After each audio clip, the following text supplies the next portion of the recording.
What is up, guys? Welcome back to another Coleman video. Today we're going to be taking a look at this Coleman 220K.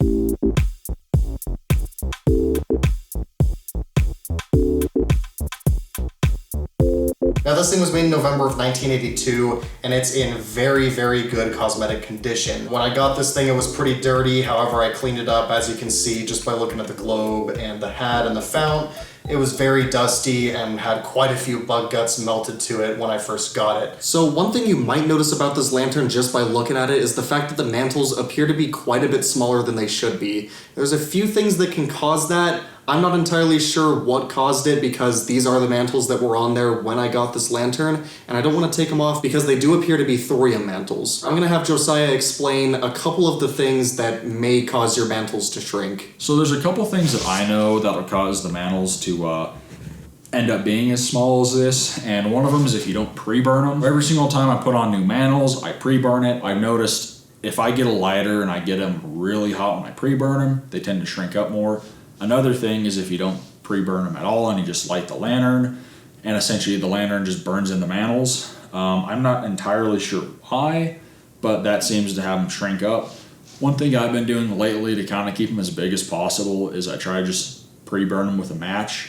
That seems to be a little bit less heat than using a lighter. And in my experience, that results in the largest mantle, so I'm probably going to continue doing it that way. With that, let's get on to lighting it. I personally haven't seen this thing lit up yet, so I'm pretty excited to check out and see how it burns. I've heard it burns pretty well, so let's see it.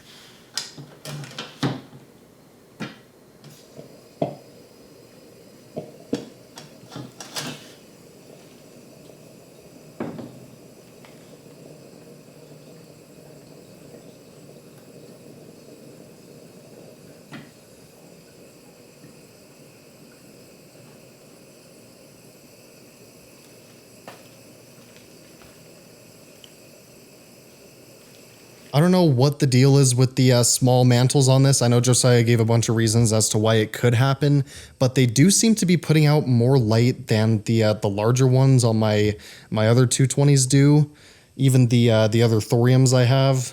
Because as you can see, check that out, it's nice and bright in this garage. And as you can see, these mantles are burning a lot more white than they were on the 220J. This is definitely one of the better burning 220s I've seen. Just because, I mean, after so many years of being used and all the different fuel that's put through them, usually they kind of get a little gummed up. But this one, I mean, it's burning like a champ, so I'm pretty impressed.